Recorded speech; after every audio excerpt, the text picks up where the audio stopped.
Essa edição da escola é uma realização do Transformative Learning Technologies Lab, da Fundação Itaú e do CABR, que é um grupo que representa o capítulo brasileiro da Sociedade Brasileira, da Sociedade Internacional de Ciências da Aprendizagem. A escola tem o apoio da SLS, International Society of the Learning Sciences, o Teachers College, em Columbia University, e do INSPER.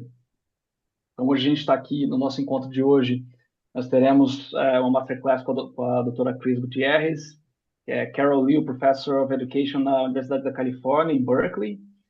Nós teremos ainda um painel com a doutora Raquel Coelho, o doutor Paulo Blixten, a doutora Sônia Dias, e já cada uma vai se apresentar apropriadamente. A gente, primeiro vamos só para alguns recados. Então, essa é a nossa agenda de hoje. Primeiro eu vou dar alguns recados sobre logística desse nosso encontro, da plataforma, né, que muitos de vocês se inscreveram. Depois a gente tem uma introdução com o Paulo e com a Sônia. Depois a professora Cris vai ter uma fala de aproximadamente 40 minutos. Depois um painel encerrando com a Cris, com o Paulo, com a Raquel e com a Sônia. Então, a ideia é que a gente consiga se envolver aqui em diálogo e interação, né, durante a sessão. Então, alguns recados de logística, primeiramente, né? Gostaria de pedir a todos para manter os microfones desligados e, se possível, a câmera ligada, então a gente consiga, né, para que a gente possa se ver, mas não necessariamente se ouvir quando não for a hora de falar. A tradução simultânea está disponível, então quando a professora Cris Gutierrez começar a fala dela, eu recomendo para quem não entender bem inglês falado, que vá até a tradução, use o serviço de interpretação. Se você vai nos três pontinhos de mais, no menu da base do Zoom, você vai encontrar ali interpretação. Se alguém tiver, a gente vai tentar deixar isso mais visível. Perguntas para a professora Cris, quando ela estiver fazendo a fala dela, são bem-vindas. As perguntas são bem-vindas. A gente vai monitorar o chat do Zoom. E a professora vai fazer pausas durante a fala dela para responder perguntas. Então, fique à vontade para mandar as perguntas no chat. E que a gente não conseguir, vamos tentar falar durante o painel. E perguntas sobre o curso, sobre plataforma, deixa para fazer nesse documento que eu estou colocando aqui. Vou colocar no chat também o link aqui. É um documento que vocês podem editar, tem lá as perguntas mais frequentes. Então, usem esse documento para manter esse espaço do chat relacionado a perguntas relacionadas ao conteúdo, tá bom? Então tem duas formas, na verdade, eu vou só pelo Zoom hoje, tá? O YouTube não está disponível, mas no Zoom, quem estiver inscrito ou inscrita no curso para certificação e para se candidatar a vagas da mentoria, por favor, use o link do Zoom que está lá na plataforma, tá? Senão não dá para contar a frequência. E a gente vai consertar o link do YouTube para quem não se inscreveu para se juntar a gente pelo YouTube nas próximas aulas.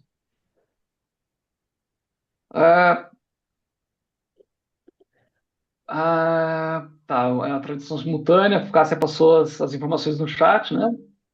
E tem a tela aqui onde você vai encontrar esse botãozinho de interpretação. Então é importante para quem for ouvir, né? Para quem precisar de tradução de inglês para português, use esse botãozinho de interpretação. A professora vai falar em inglês, tá bom? Bom, então, começando aqui, de fato, é uma honra imensa apresentar a professora Cris Gutierrez. Ela é Distinguished Professor e titular da cadeira da cátedra da Carol Liu, na Universidade de Califórnia, em Berkeley. Ela é uma referência mundial em ciências da aprendizagem, em letramento, e ela é membro de três academias, a Academia Americana de Artes e Ciências, a Academia Britânica. Ela é ex-presidente da AERA, que é a Associação Americana de Pesquisa em Educação, e ela recebeu a mais alta honraria, né, em pesquisa em educação, em 2025. O trabalho da professora Cris Gutierrez, ela transforma a educação, ela busca uma transformação da educação com foco em equidade, cultura e comunidades de imigrantes e imigrantes. Então, recebam com muito carinho comigo a professora Cris Gutierrez.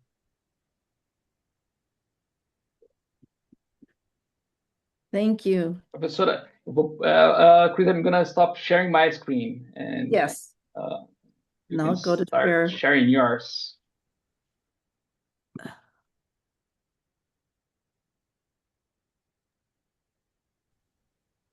Beleza. Se eu devo fazer uma rápida introdução antes. Desculpa.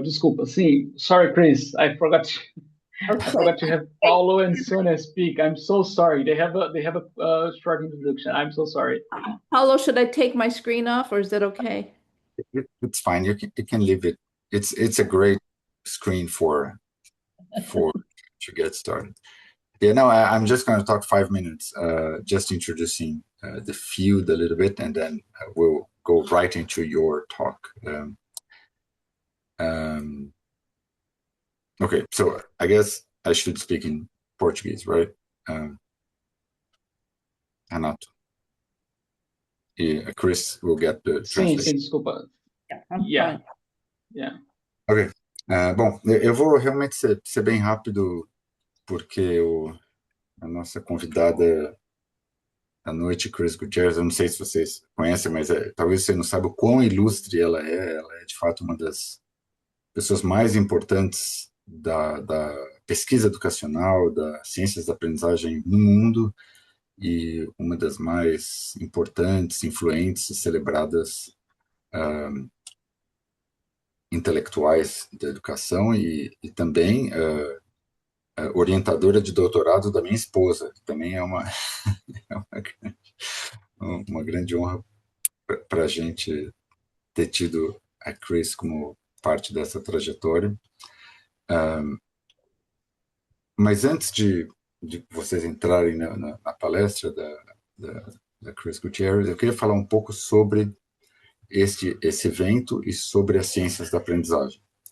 Primeiro, eu acho que a gente conseguiu, depois de muitas conversas com a Fundação Itaú, de fato, colocar isso colocar essa formação e esse projeto como uma política oficial da Fundação de trazer as ciências da aprendizagem para o Brasil, e eu vou explicar por que eu acho que isso é importante. Mas, quando a gente fala de ciência da aprendizagem, muitas vezes as pessoas falam, será que é ciências para a aprendizagem? Ou será que é a aplicação das ciências na aprendizagem? Então, eu queria explicar um pouco o que são as ciências da aprendizagem, porque tem muitos nomes parecidos, né, e muitas interpretações disso. Então, claro que existe, a gente pode dizer assim, vamos usar ciências para entender a aprendizagem, mas o que a gente chama de learning sciences, ou ciências da aprendizagem em português, é um campo do conhecimento muito bem delimitado, assim, é uma comunidade acadêmica que tem a sua conferência, que tem o seu periódico, 2 periódicos, aliás, que tem uma sociedade internacional, né? Tem um presidente, vice-presidente, enfim, ele é um campo do conhecimento organizado. A Conferência de Ciências da Aprendizagem acontece há mais de 20 anos, e o periódico, né, o journal, também já tem uma tradição muito grande no campo. Então, esse é um campo do conhecimento que foi criado a partir do fim dos anos 90, e eu vou explicar um pouco por que ele é diferente e por que a gente acha que ele é importante. Na pesquisa educacional, e aí eu não quero, enfim, fazer injustiças, porque eu vou fazer uma generalização muito grande aqui, mas o tipo de pesquisa educacional que era muitas vezes prevalente nos Estados Unidos, mas também no Brasil, na década de 80 e 90, uma parte era a psicologia educacional, né? que era mais ou menos... E, de novo, eu estou fazendo generalizações, né, não dá tempo de entrar nos detalhes, mas a psicologia educacional, muito do que ela fazia era de trazer crianças para um laboratório, por exemplo, testar uma nova abordagem pedagógica, um novo currículo, e daí depois, se esse teste é positivo, então você leva para a sala de aula, né? E o que acontecia com esses testes era que, quando você levava para a sala de aula, nunca funcionava, porque, obviamente, o laboratório é diferente da sala de aula, né? Então, as pessoas perceberam, com o tempo, que esse tipo de experimento, ele não tinha o que a gente chama de validade ecológica, né? Não é ecológico no sentido ambiental, tal, mas é ecológico no sentido... Quando você leva uma inovação que foi testada num laboratório em completo isolamento e leva eles para a sala de aula, que é o lugar mais conectado do mundo, né? Que com todas as imprevisibilidades e tudo mais, a inovação muitas vezes não funciona, porque ela tem que ser testada exatamente no caos da sala de aula, lá na complexidade da sala de aula, né? Naquele tecido social da sala de aula, porque é lá que essa inovação tem que funcionar, né? Não adianta ela funcionar só no laboratório. Então, isso é um dado, né? O outro dado é que tem isso muito mais no Brasil, mas também em outros países, tem as pesquisas que são de econometria, né? Então, você pega lá os dados de um teste nacional, tipo Saeb e tal, e você faz um monte de pesquisas lá econométricas, regressões e tal, tentando ver qual cidade se deu melhor nesse teste nacional, e tenta ver, enfim, como a gente pode melhorar algumas cidades, alguns estados, baseados nesses dados de testes, né? E de outro lado, então tinha a psicologia educacional, tinha essas pesquisas econométricas, e tinha também, no Brasil, mas também nos Estados Unidos, embora um pouco diferente, pesquisas que eram um pouco mais sobre a filosofia da educação, a sociologia da educação, que falavam um pouco sobre a educação como um instrumento de promoção de equidade social, de justiça social e tal. Só que essas pesquisas, apesar de serem extremamente importantes, elas também muitas vezes os pesquisadores não conseguiam levar isso muito para a sala de aula, porque também sair né, do laboratório ou do cérebro de um pesquisador para as ideias saírem e irem para a sala de aula também não é fácil, né? Porque você chega com uma ideia muito diferente, muito inovadora na sala de aula, e daí você tem que enfrentar todas as complexidades. Então, só para dizer, as ciências da aprendizagem, esse campo surgiu do que os pesquisadores sentiram. Eles sentiram um pouco uma falta de um campo do conhecimento que tivesse um componente de psicologia da educação, um componente quantitativo, um componente qualitativo também, um componente de justiça social e principalmente um componente de testar as coisas em sala de aula, nos ambientes reais de aprendizagem, que não precisa ser só a sala de aula, pode ser um ambiente informal, um museu, uma comunidade, um centro comunitário e tudo mais. Tal. Então, as ciências da aprendizagem vieram para preencher um pouco esse vazio que existia, que eu acho que no Brasil também ela pode trazer uma contribuição muito grande, que é de fazer pesquisa dentro da escola, dentro da sala de aula, mas com o rigor acadêmico que nos permite transformar essas coisas em políticas públicas também, né? Então, a gente vai também ter outras oportunidades para falar mais disso, mas eu acho que no Brasil, o lugar da ciência da aprendizagem e a razão pela qual a gente quer tanto trazer isso para o Brasil é que ela pode ocupar esse espaço que não é o espaço da econometria, né, de fazer essas regressões com bases de dados nacionais e tal. Também não é da psicologia educacional de fazer testes em laboratório, que muitas vezes, às vezes, não funcionam na sala de aula.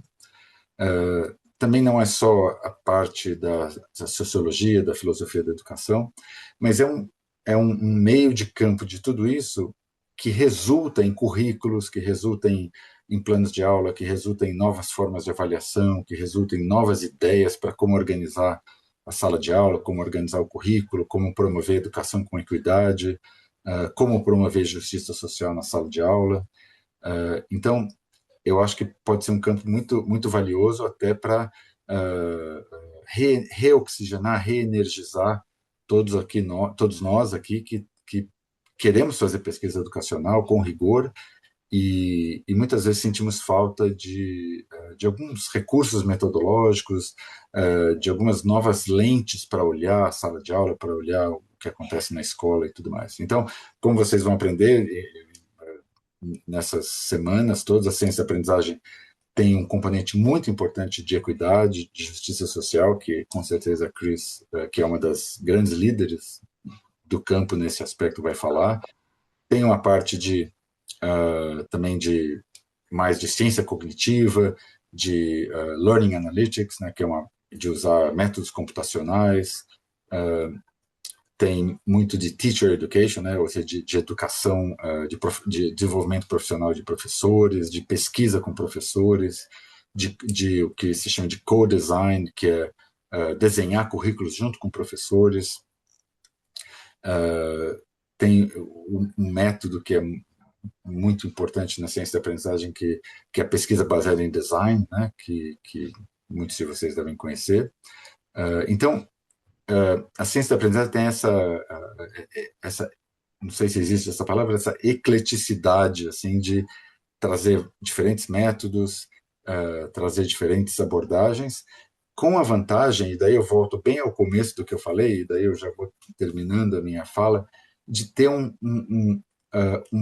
periódico, uma conferência que você pode publicar, e você pode, se você precisa dos créditos, né, acadêmicos de publicação, você tem uma conferência que é indexada, um periódico que é indexado, você tem graus de mestrado, doutorado pelo mundo, né, onde vocês podem, por exemplo, falar, eu quero agora fazer doutorado em ciência da aprendizagem, eu vou procurar um programa em algum lugar do mundo. Então, claro que muitos de vocês já devem fazer esse tipo de pesquisa, mas muitas vezes vocês não sabem onde publicar, ou vocês não falam, eu queria fazer um mestrado, um doutorado, um pós-doutorado, mas eu não sei para onde ir, né? E acho que a ciência da aprendizagem, a gente tem tantos polos de desenvolvimento dela pelo mundo, e depois o trabalho da Raquel também tem a ver com isso, com a formação em ciência da aprendizagem. Eu acho que é um componente muito importante que a gente quer trazer, né? Um lugar para publicar, um lugar que pode ajudar a carreira acadêmica de vocês, um lugar para o desenvolvimento profissional de vocês, para fazer mestrado, doutorado e tudo mais. Tal. Então, isso também é muito importante, porque às vezes você pode já estar fazendo esse tipo de pesquisa, mas se você não tem onde publicar, fica muito mais difícil, né? Então, a gente acha que a ciência da aprendizagem no Brasil pode ser muito transformadora, porque a gente precisa de novas vozes no debate educacional brasileiro, né? A gente não pode só ficar entre testes nacionais e rankings de estados e municípios. A gente também não pode ficar só preso ao passado, a gente precisa criar novas ideias, novas possibilidades, e eu acho que a ciência da aprendizagem podem contribuir para isso. Então, muito obrigado à Fundação Itaú pelo apoio, por acreditar nessa missão, e muito obrigado Renato, Cássia, todo mundo que participou a Sônia, que participaram da organização, da nossa equipe, Mariana, e outras pessoas que eu vou esquecer, Fernanda, e outras pessoas que eu vou esquecer com certeza. Foi foi muito trabalho de toda essa equipe para colocar isso aqui para vocês. E vocês vão ver, essas pessoas como a Chris que a gente convidou são pessoas assim que são assim os sonhos das pessoas de trazerem para uma conferência, e graças a essa fantástica equipe que a gente tem, a gente conseguiu trazer pessoas muito boas. Inclusive, a Chris conheceu o Paulo Freire, tem foto do Paulo Freire, tudo, vocês vão ver tudo isso. Mas é isso, então muito obrigado. E Sônia, você quer Não, eu vou falar rapidinho, porque eu também quero muito ouvir a professora Chris. Eu li sobre ela e alguns dos artigos, então eu estou bem interessada. Mas eu começo falando assim, que é com grande alegria que eu estou aqui. Agradeço o Paulo e a equipe toda do TLTL. Não vou citar todos os nomes, que tem muita gente. Em nome da Fundação Itaú, também o Eduardo Saron, Patrícia Guedes, nossos superintendentes, são pessoas bastante mobilizadas pelo fomento aí ao trabalho com com as universidades, com a Universidade Brasileira, com a pesquisa brasileira. Então, ter essa oportunidade junto com o TLTL de poder fomentar, né, esse campo de pesquisa no Brasil é o que nos mobilizou para essa escola e para outras ações que venham por aí. Então, eu fico bastante feliz de poder estar aqui. Eh, Gente, na Fundação Itaú tem como um dos nossos objetivos e a nossa agenda está de alguma forma, procurar contribuir para diminuir essas desigualdades educacionais. Então, entendemos que o fomento, que a atuação também com o campo das ciências das aprendizagens é um campo de muita importância. É o que você trouxe, nosso contexto está atravessado aí por diversos questionamentos, polarizações, e a gente precisa avançar muito. Temos desigualdades enormes de aprendizagem, entre os mais pobres, pessoas, estudantes negros, indígenas, quilombolas, em situação de vulnerabilidade, e a gente tem que avançar. Então, entendemos que essa é uma parte da nossa contribuição como uma fundação que tem esse espírito público também, fomentar a pesquisa e pesquisadores brasileiros. É uma alegria estar aqui. E aí, pessoalmente, Paulo, eu vou me enquadrar nesse grupo. Meu doutorado foi em didática e eu, de vez em quando, fico pensando como ir para um pós-doc. Estou achando que talvez ciências da aprendizagem seja um campo bem interessante. Então, eu estou bem feliz em poder estar aqui, ouvir a professora Cris e fazer toda essa jornada com vocês e que possamos seguir juntos aí. Agradeço também equipe Fundação Itaú que está aqui, Alexandre, Janaína, foram, como o Paulo disse, foram muitas mãos e cabeças para a gente chegar hoje aqui e ir mais além. Obrigada e quero muito ouvir a professora Cris, ouvir a Cássia, ouvir mais do Paulo e tudo que vem por aí. Obrigada.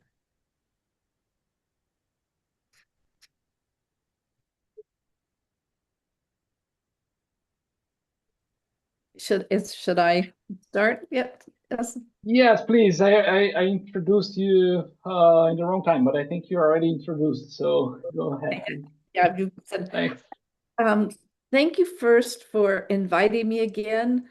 Renato reminded me that it was 5 years ago in 21 when I had the privilege of meeting with a group of you and sharing some ideas. So thank you for the opportunity to come again. And I just wanted to say a little bit, just take a second to acknowledge this space. And, Paulo and I were on the board of of the Learning Sciences together.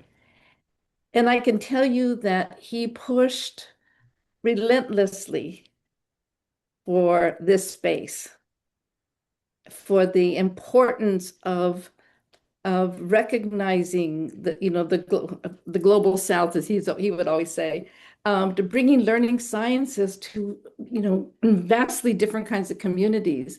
And so it's really kind of gratifying, Paulo, to see how it's taken shape since the first time you introduced this, and now you've had this with a large number of people. So I just want to acknowledge Paulo for the really persistent kind of commitment to this work and to all of you. I think it's really important to say we're here because of that. So thank you, Paulo, for that work. Thank you so much. So so I have so many ideas and with very little time. So this is just these are ideas that I have just been thinking a lot about. I see myself as a critical learning scientist. And you say, well, what is that, right? Well, because I think there is a difference in we are very heterogeneous as learning scientists, methodologically and conceptually. So I just want to say something about where I locate myself. I bring a cultural historical view of learning and development to my work that has been intertwined with Freudian and other social theories. Though that's the theoretical matrix that I brought to my work. And I was telling Renato that I would tell this story again because it's different people of how how I was reinforced to bring these together very early on in my career as a 20-something-year-old when I first did meet Paulo Freire and had many occasions to talk with him. But towards the end of his life, and the last time I saw him was in 1995, and he came to UCLA, and Carlos Torres, who had worked a lot with him, created the day. He was going to give a talk in the evening, but that day, four of us just got to spend the whole day with him, thinking and talking and having an opportunity. So I worked up my courage to ask this, because obviously, who was I to question? But I said to him, you know, Paula, I've learned so much, and I use your approach, and I believe so much in the kind of commitments and work that you do, but I don't see a theory of learning that's explicit there. And I said, and so I'm a student of Vygotsky, and he stopped me in the middle of the sentence and he said, Christina, Vygotsky, that's the missing link. And he said he had been reading Vygotsky, and he too was bringing it together. And he wasn't upset at all that I said I didn't see a theory of learning, because he actually agreed. And for the first time, and maybe he talked about it other times, but only in my perspective, that night he actually talked about Vygotsky.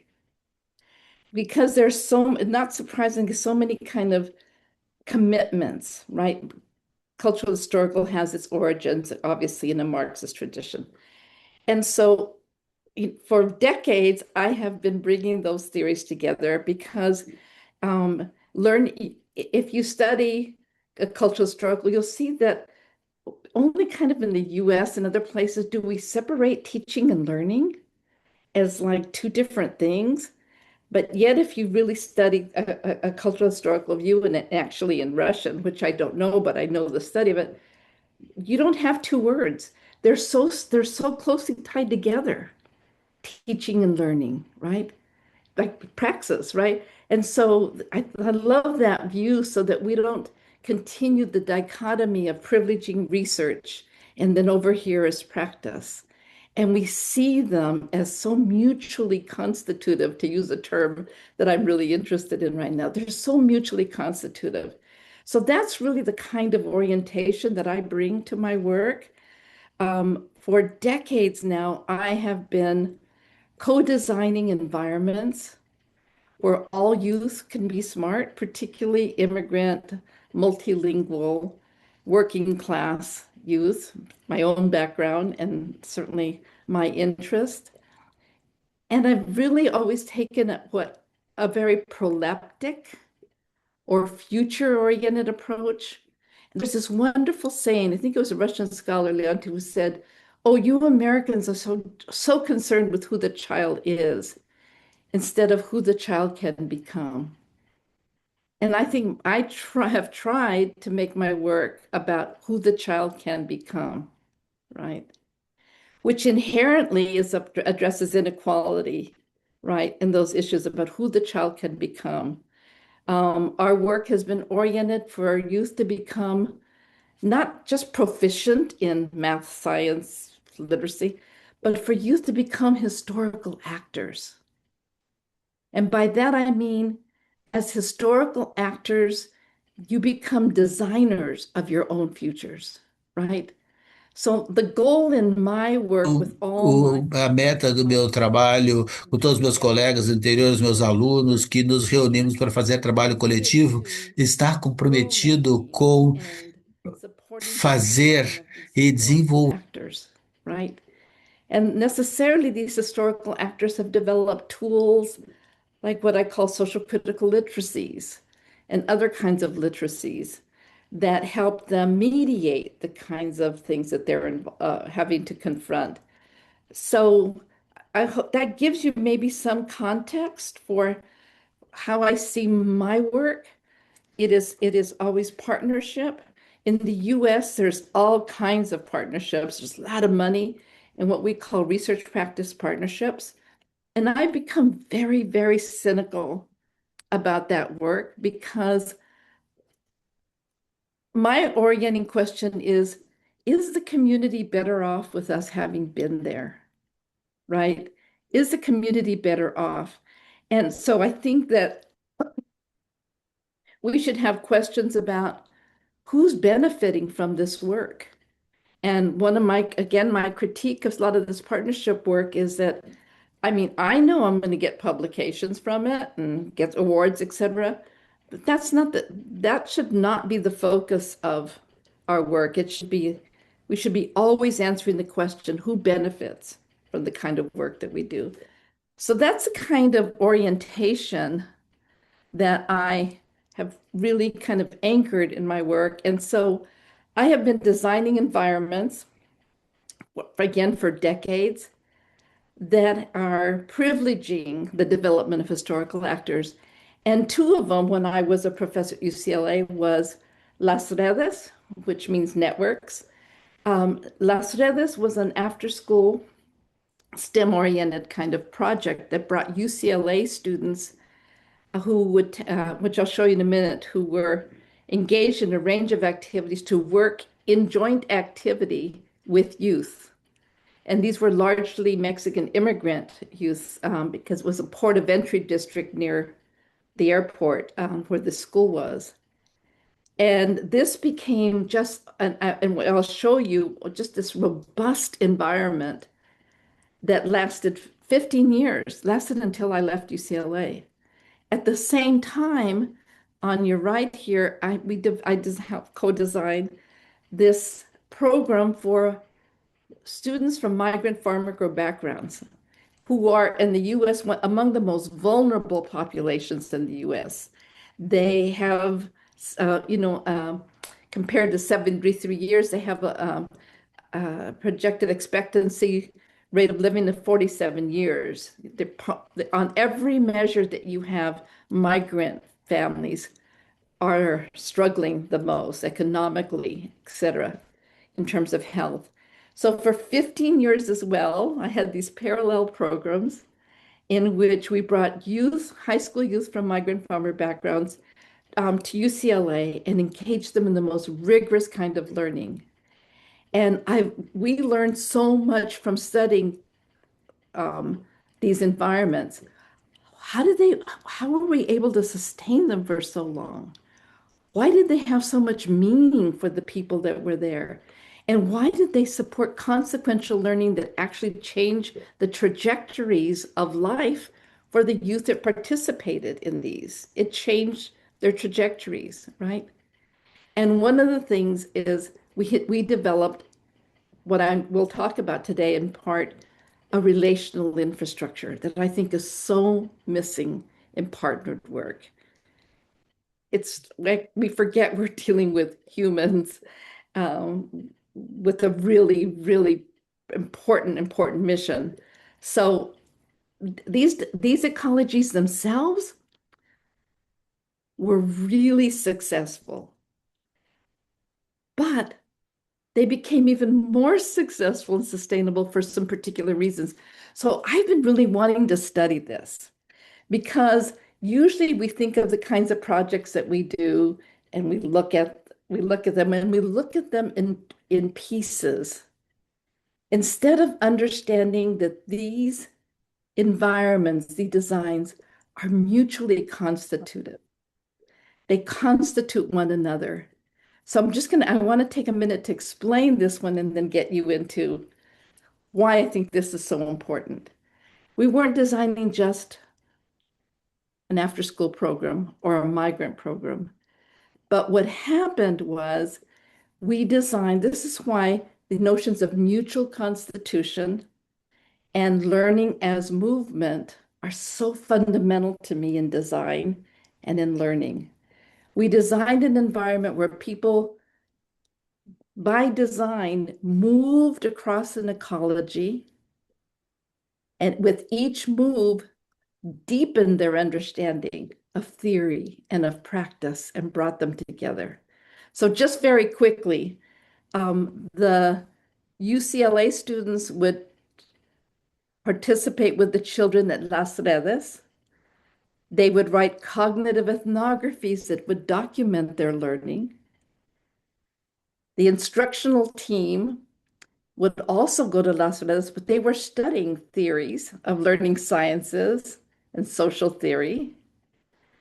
And the undergraduates who were part of this, one thing we never realized until we started reading their weekly cognitive ethnographies in which they documented their learning and the children's, is that because those of you who've not been in Los Angeles don't know that the 405 freeway is the busiest freeway in the world.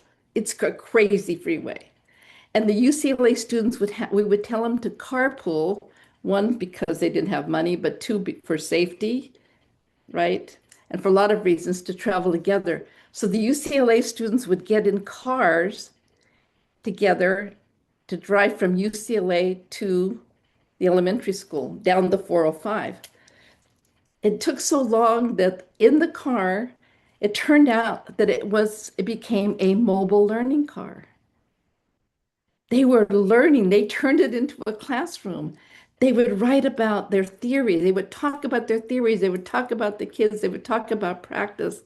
And so this was another site of learning, was not just the university in Las Redes, but actually they're traveling in the car and the kind of deep, deep collective learning that they were doing. And then the second thing that happened, which I wish I had time, but I'm going to have a paper in human development and I'll send it to you. But what was remarkable for us in understanding, again, why was this why were these not just projects? These came together to create a larger developmental ecology that had the most consequential meaning and learning and sustainability. 15 years is pretty good, right, for a university project. So many of these people who were part of this one also participated in my migrant program. And so what you had was tools and knowledge and people traveling through this ecology, applying their knowledge and bringing it together and iterating the design in their movement. So people who were here moved here, and what they learned here, they brought back here, and it was iterative and it was deep. And it was all around an equity kind of oriented, consequential form of learning that I call the developmental ecology. So is that making sense so far, what this developmental ecology is?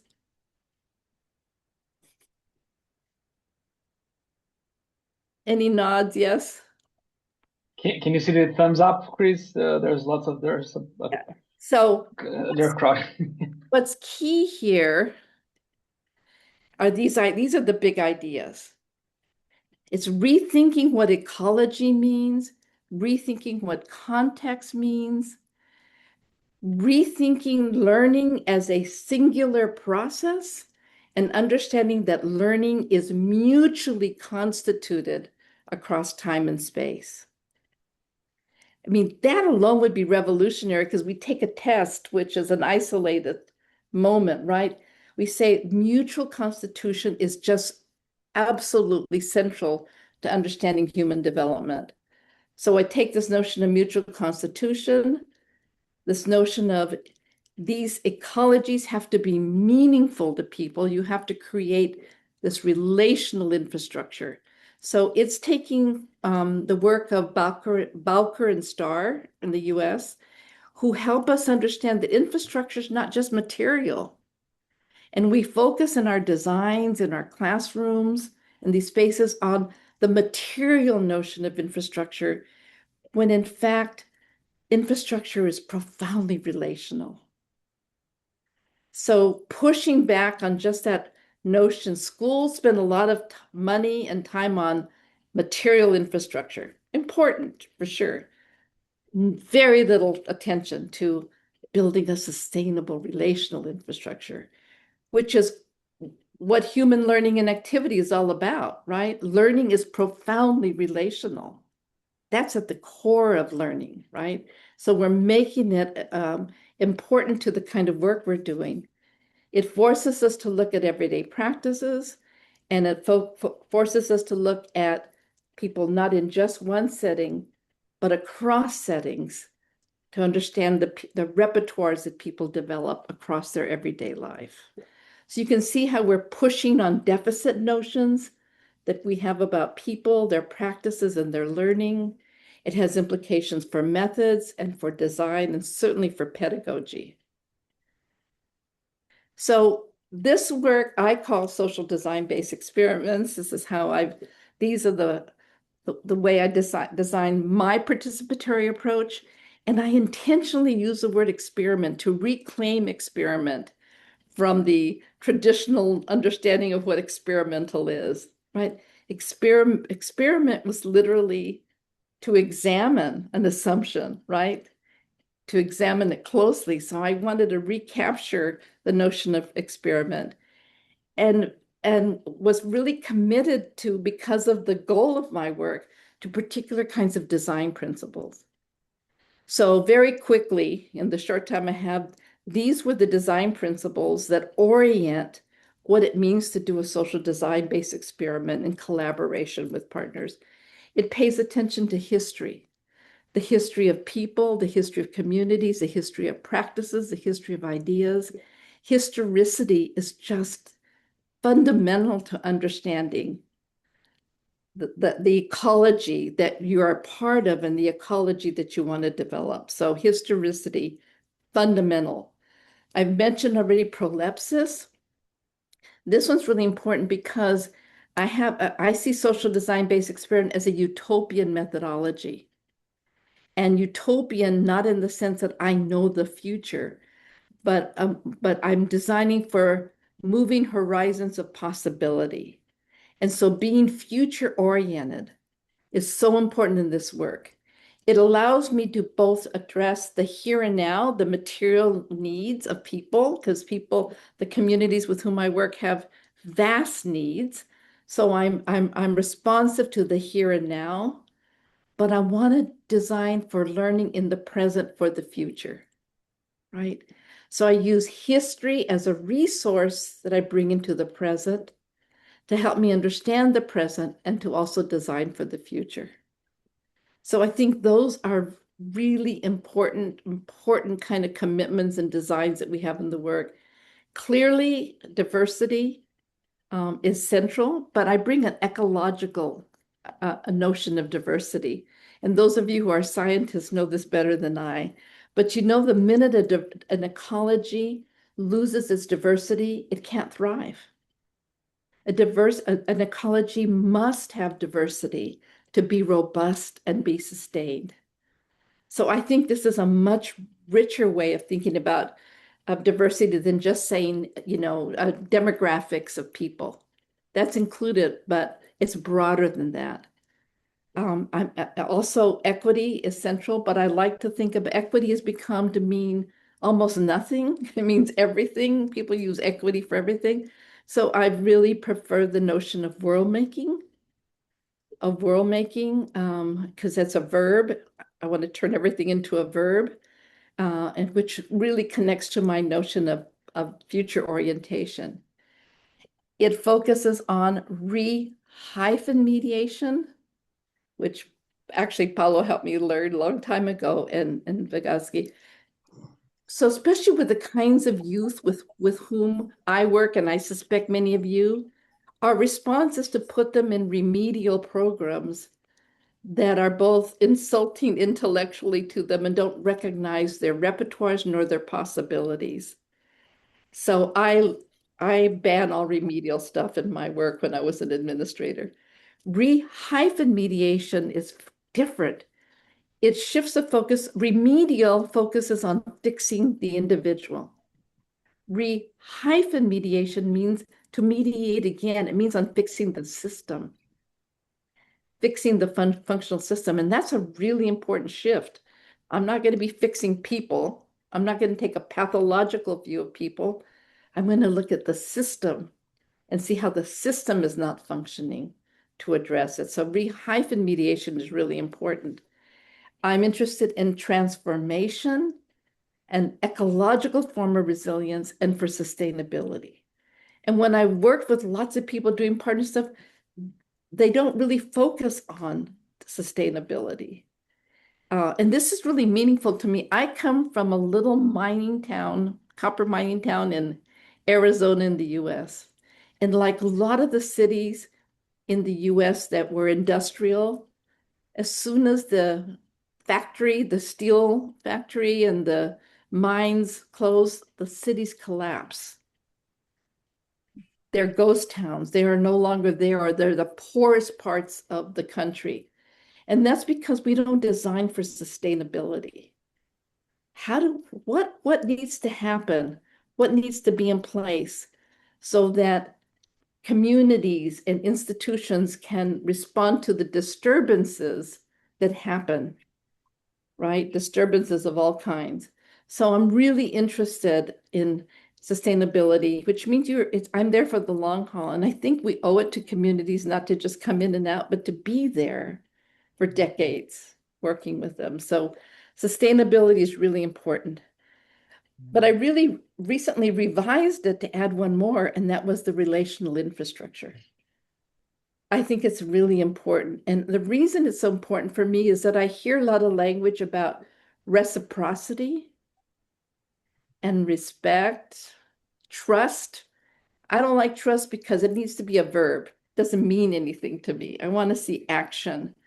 So relational infrastructure for me is about mutuality, the mutual benefit of people, not just reciprocity kind of seems transactional to me. Like I want something from you from it. Rather, I want to work with people so there is that kind of mutual relations of exchange, that kind of mutuality that becomes organic to the way we do our work. So I recently just changed the design to add that as a commitment that I think is really important to the kind of work that I do. And so what that means, so I'm talking about ecology, it means rethinking how we talk about ecology. Lots of people draw on Bronfenbrenner, right? To think about, all these levels and the system and these scales, and it ends up kind of being this kind of nested Russian doll notion of ecology, right? That there's these layers and these, right, all these things, but rather people like Barbara Rogoff and I have been writing, and certainly spatial theorists like Soja have been writing a lot about, no, it's really problematic to think about these as levels and scales because they're mutually constitutive. We only take them apart analytically to understand this, but this perpetuates seeing people separated from the history and the practices and the larger ecology. And instead we say, no, you can't understand what's going on in this school unless you understand how it's been mutually constituted by history of schooling, by the politics, by the economy, et cetera, right? So our critique is that this leads us to separate individuals and again to think about learning as something isolated and singular when it's really mutually constitutive. So pushing people to say, what does ecology really mean? What does context mean? Context is not a container for things. Context is not a container. Context is mutually constituted by people and their practices as they participate in them. So it sounds like it doesn't, not a big shift, but it's a really meaningful shift conceptually and methodologically. Really important. Yes. Question? Is there a question? No, I think someone unmuted themselves Okay. by accident. Sorry. That's fine. I'm open to it because I realize I'm just racing through this. So, mutual constitution happens in everyday life all the time.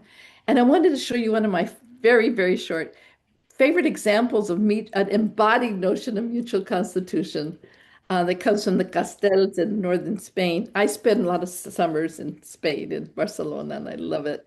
Um, and there's a cultural practice that has a long history that's very intergenerational, which is really central to the way I think about learning. It's intergenerational, always. All our configurations are always intergenerational. It's cultural, right? It's a source of pride, and it's a perfect example of mutual constitution. So if you'll forgive me, I want to show you one of my favorite examples of this, the Castells who build this human tower. And right now in Barcelona there's a festival of Gracia, and you're seeing towers like this everywhere, which is I'm so sad I'm not there. But this is a phenomenal cultural practice. So it's just an embodied example that I wanted to show you. Cuando tú te acercas a un castillo es como si te acercas a un corazón que está batiendo, boom, boom, boom. El castillo es algo que está vivo, ¿no? El castillo se mueve, tiene sus inercias y cuando tú estás ahí te mueves con él.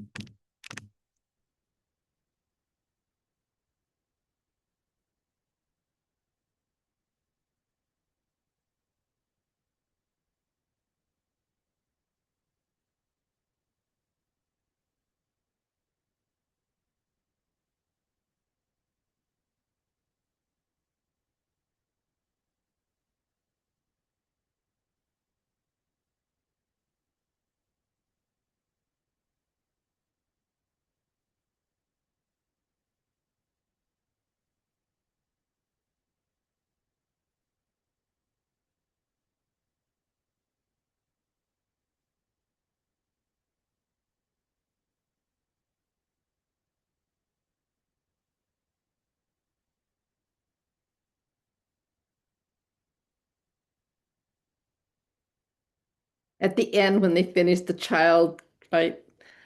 And so this example, here's someone they're actually done these. This is what it looks like with tons of people at the bottom that hold each other up. But it's a human tower, and I have no balance. I could never do it. But it's a cultural practice that again has so much value and pride. But I thought it really said they could not do this tower without mutual constitution. And yet, we think about classrooms as being kind of just so dissected, and yet classroom learning is mutually constituted by the practices, by the policies, by the tools, by the people, by the histories of them, right? We don't think about that conceptually or pedagogically. But this notion of the Castellano, forgive me, I thought was just a really nice example of what it looks like in an embodied way.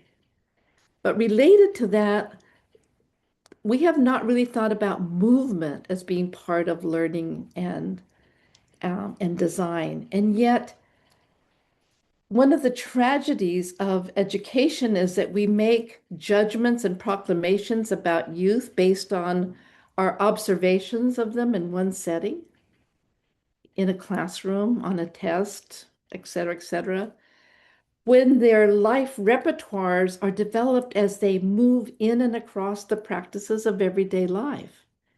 We should be concerned with understanding what are the repertoires that youth develop.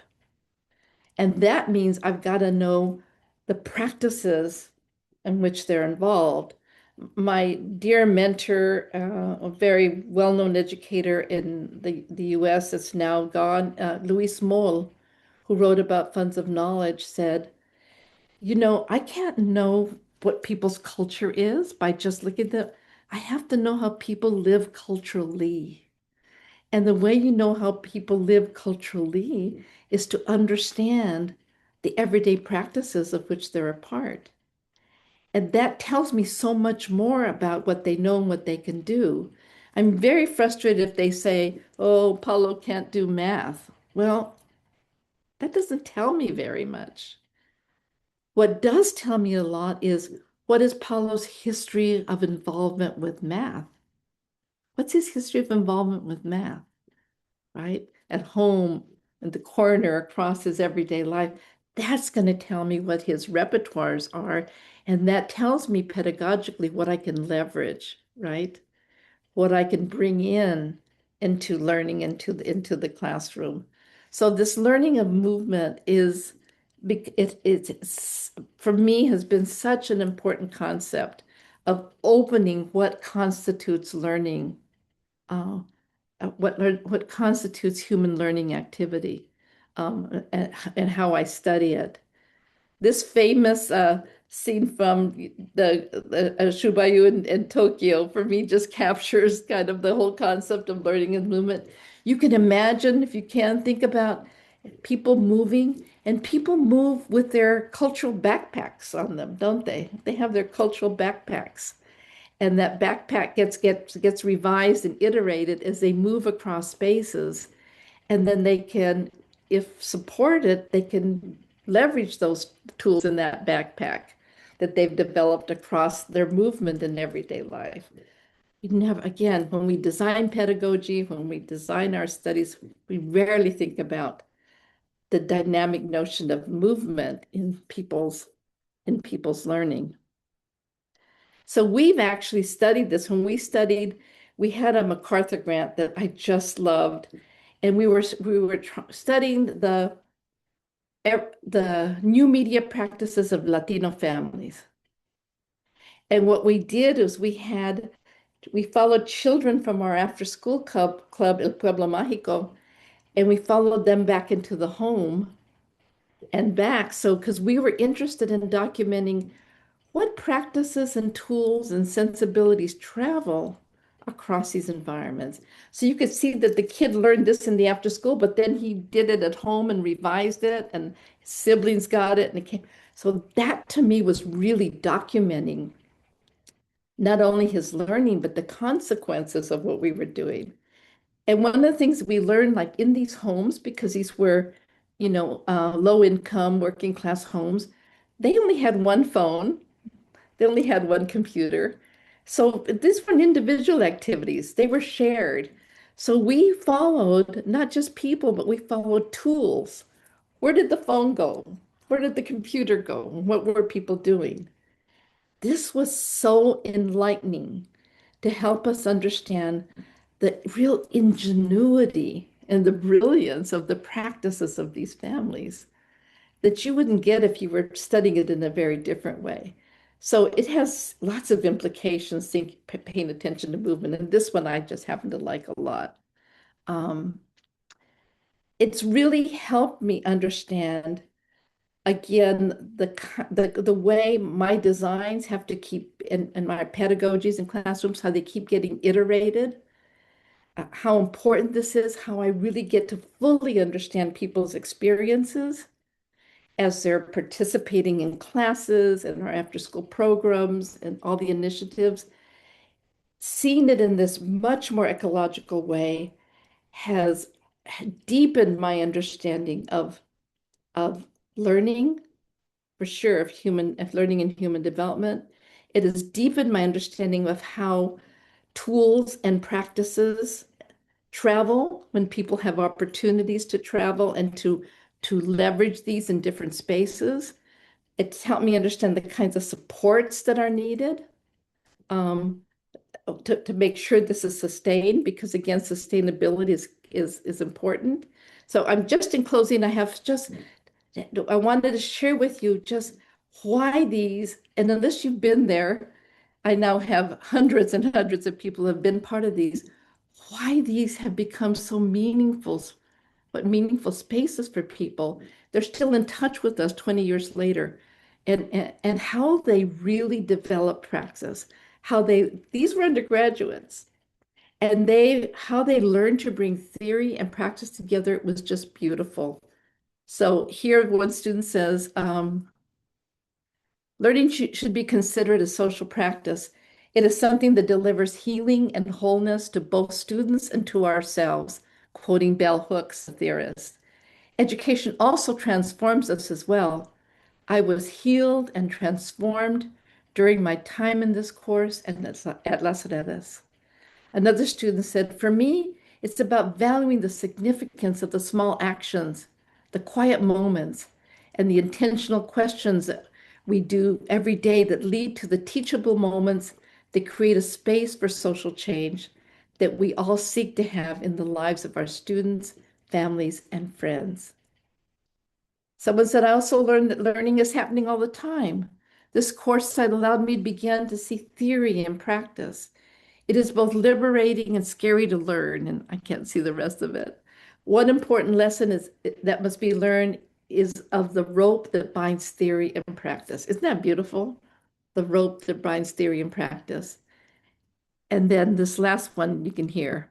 Our group research paper explored the fluctuating instances of authority within these gaming interactions. Although we did not directly reference them, my constant partner at site, 9-year-old Samantha, demonstrated time and time again that the antidote to deficit thinking can be found when linking the child and teacher in a relationship wherein she or he is not the subject, but a partner. Our group research paper explored the Trying to do the next one. Oops, I had another one that I wanted you to hear. Where is it? Well, our group somewhere you had some more great quotes, but I'm losing them because my time has come. So all this stuff really ends up with the question is like, what are the social ecological formations that I have to attend to with my partners to make sure that these ecologies persist? And what kinds of relationships between individuals are important? That gave rise to the relational infrastructure, right? Because sustainability is an ongoing kind of project. It's ongoing. So that for me, that means paying attention to people's everyday practices. That is fundamental, whether I'm in a classroom, that I have to. And I use this daily routine matrix that people fill out. I never do an interview without doing this. It tells me more about people and their repertoires than anything else, and I'm happy to share that with you. I don't have time, but we would, with our families, they would record what they did. This is a drive of a mother, a single mom with her kids, a long drive from the morning from their house to school. And she would document how they would do homework and do all these, amazing things on their commute. You learn so much about people and their practices. I won't have time to show you that one. But I think this work in closing really gives us, has methodological and design imperatives that, at least in my work, that are so important, as well as conceptual groundings.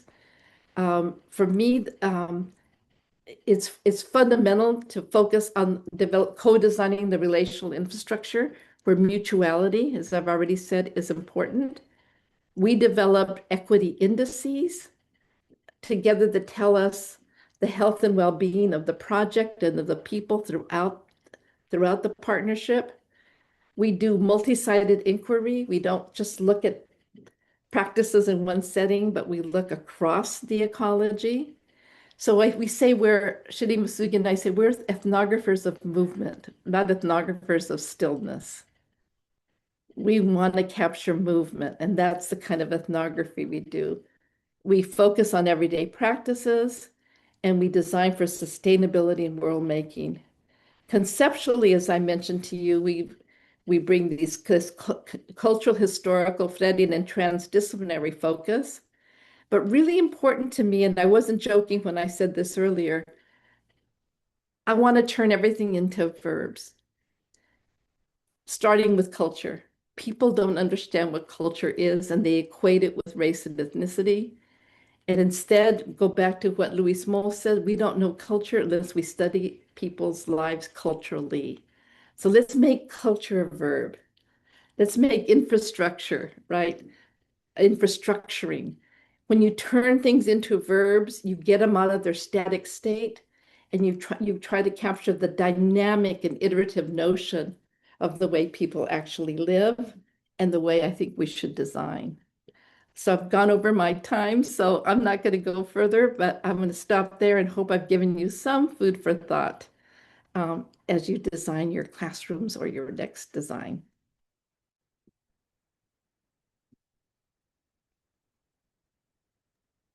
Awesome. Thank you very much, Chris. I think we have time maybe for one question before we move to the panel.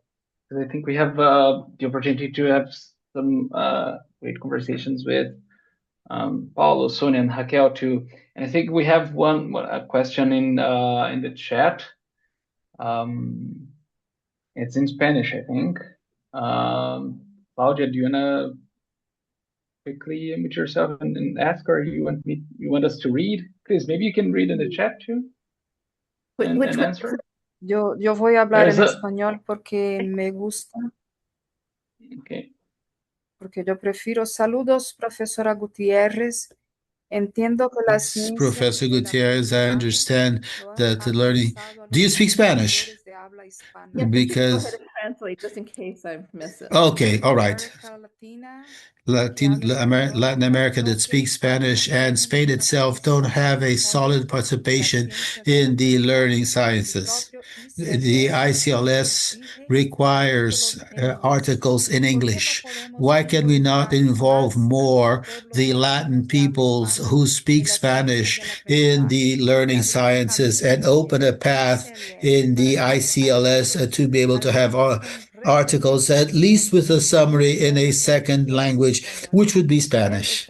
Spanish is the second language most spoken in the world. How can we involve the Spanish-speaking community in this movement of sciences of learning or learning sciences? I really love to talk in my second language in Spanish and to defend the Spanish community of the whole world. Thank you so much for everything. I think that's just an absolutely important, critical idea. You know, Barbara Rogoff and I just were part of a special issue in Studies in Psychology, which is a Spanish journal, and everything is in English and Spanish. It's so doable. We have no excuse. We just have no excuse why we can't be multilingual, not just Spanish, but multilingual. Because we know this. When people can communicate in their own language, language has a heart. Language has a heart. It's just not cognitive. So it's so important that we can write and talk and publish in our language. So I completely agree with you, and I'll raise it to editors for sure. Absolutely agree with you. Gracias. Y necesitamos más de personas los países de habla hispana. We need more people of Spanish language taking part in the activities of learning sciences. We don't have authors, major authors in these countries speaking of learning sciences. Only this community from Brazil, which is involved with Professor Paulo, but from other countries of Spanish speaking, nothing. Just Brazil, which are Brazilian. I will share with Renato and Paulo a number of names Yes. of Spaniards who are doing this. I'll be very happy to send you names because there is a very growing community. Sim, muito obrigado, Cláudia. A gente realizou simpósio na última edição da. Thank you so much, Claudia. We had a symposium in the last ICLS conference. Zeca, desculpa, você está usando pro português agora. Tô confuso. No, tô no inglês. I'm in English. Am I not in English? Am I not? Can you hear me, Professor? Now I can. Oh, it's in English. Sorry. Okay. You're the one who was. It's a little confusing. Fiquei confuso. So he got confused. So let's carry on to the panel. Professor Gutierrez, thank you so much for being with us. Your comments were so very important. And now we're going to go to the next part of our activity today with a panel with Professor Chris, with Professor Raquel Coelho, Dr. Paulo Blickstein, and Doutora Sonia Dias. Professor Paulo is a head professor of education and creator of the Department of Science Education's Science Technology Lab of the University of Columbia. Dr. Raquel Quill, assistant professor in the University of Pittsburgh and College of Education and director of programs of learning sciences. And Dr. Sonia Diaz is the manager for developmental solutions from the Itaú Foundation. So I'd like to ask Paulo, Raquel, Sonia, and Chris to activate their audio now so they can speak. And I'm going to start here with a quick question. And we are going to run the panel. I think we might have other questions popping up. But to facilitate, I'm going to take the questions from the chat. I'm going to ask everybody to keep the mics off, and we'll take the questions from the chat. And so I'm going to begin here with a question for the four panelists, for somebody who is listening to us this evening, who's new to the field. I'd like to ask you, is there a central idea, something that we should take into account when you have all these ideas that the professor has shared with us, an idea about the learning science which is critically important for you, in particular, given the fact that the Brazilian reality can be very different from that in countries where things like this have a lot of their references. So I'd like to begin with Professor Chris and then follow the order, Professor Raquel, Sonia, and then Paulo finally. Okay? Professor Chris, would you like to answer? Yeah, so if I'm understanding, it's what is the most important idea in the learning sciences for us to consider? Yes, one critical, uma ideia crítica, uma ideia criticamente importante para você. Well, a critically important idea, sorry. It's just not going. But there's so many. So let me just very quickly say, I think that for me, thinking about what is the aim, what are the goals of the learning sciences? One of the beauties of the learning sciences is that we're multi-method and multidisciplinary. But a fundamental question for me is, how can we better leverage what we're learning in ways that help support social change? Social movements and social change, so that it's not just an intellectual activity, but what does the learning sciences teach us about how we can leverage these tools and beliefs for social change? Muito obrigado, eu adorei que você transformou isso em pergunta, né? Pergunta central. Thank you so much. Love that you made that back into a question again. Really nice. So now we can carry on with Raquel. Fica à vontade. Opa.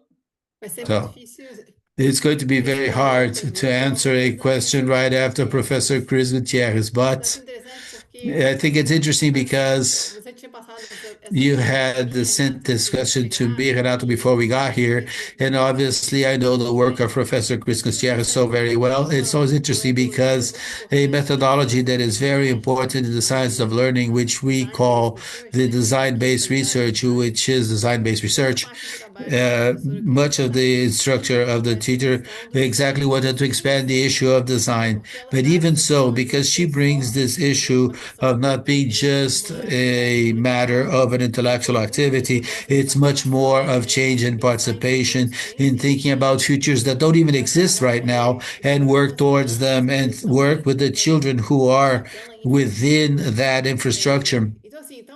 So this design question is a central issue in learning sciences, but a care that we must have when we talk about design-based research is two, to my way of seeing.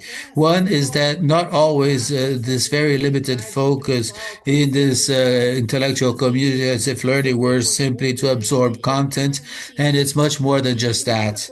And another thing that we pay little attention to when we talk about design, we tend to focus on the material issue. And Professor Chris Gutierrez really touched upon this. We have to pay attention to the relational issues, the relation with other people. Learning is something that is extremely social. So often we have to pay attention to how we're giving support or what sort of collaboration we are giving. Not always do we give the necessary support for that to happen.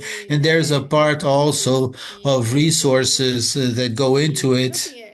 So I believe that for me, the central design, even if you talk about different goals for learning sciences, and there's different aspects that go into design, but there's something that we must always be paying attention, going back to it to understand who are we giving support to, who are we not giving support to, and go back to the design every time better equipped with understanding for us to effectively be able to afford to those children who are there participating in the design what we are imagining together. I think that's what I would focus on.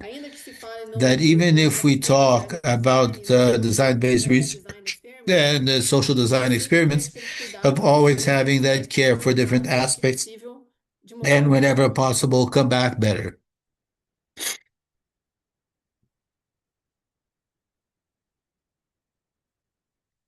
Legal, Raquel, obrigado. Good, thank you, Rachel. Professora Sônia. Professor Sônia, Doutora Sônia.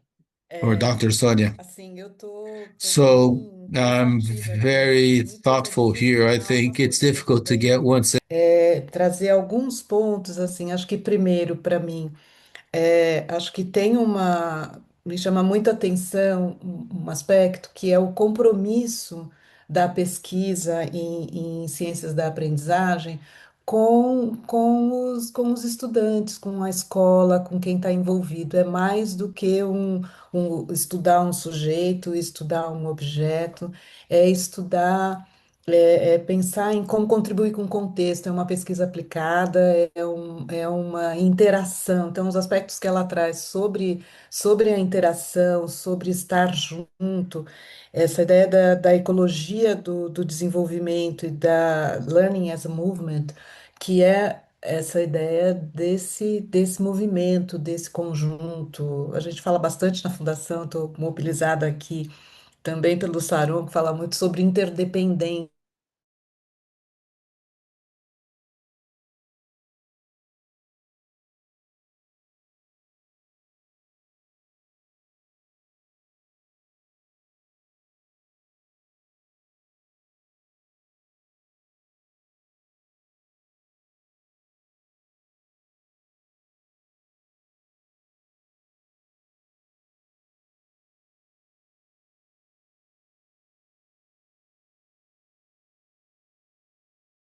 Eu acho que ele está tentando Ah, resolver.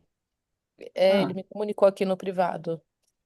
tá bom. Então vamos. Acabou de dar problema, ele deve estar voltando em breve. Ah, foi. Tá. Bom, vamos improvisar então. Não, eu tô Peraí, o aqui. Paulo voltou. Ah, Parece. voltou? Voltou. Já ia mandar o Faustão aqui, quem sabe faz ao vivo, bicho.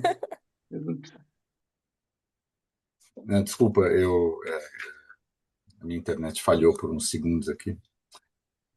Vocês estão me ouvindo, né? Sim, claro, sim, claro.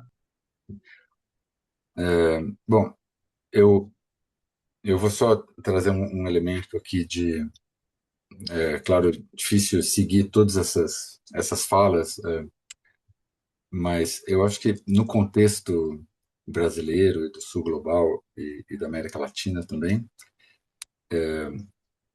eu acho que tem um papel importante para as ciências da aprendizagem, que é de participar do debate político na esfera pública sobre visões e diferentes visões para a educação, né? O que é a educação, para que ela serve e tal. Eu acho que, como eu disse no começo,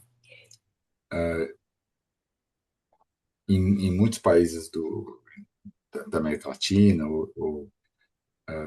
e do Sul global, mas em outros lugares também, a gente tem uma polarização ideológica, né, ou político, partidária e tal, que tem uma série de efeitos cascata, né? Então, essa polarização gera um jeito de olhar para a educação, um jeito de olhar para a criança, um jeito de olhar para o desenvolvimento humano.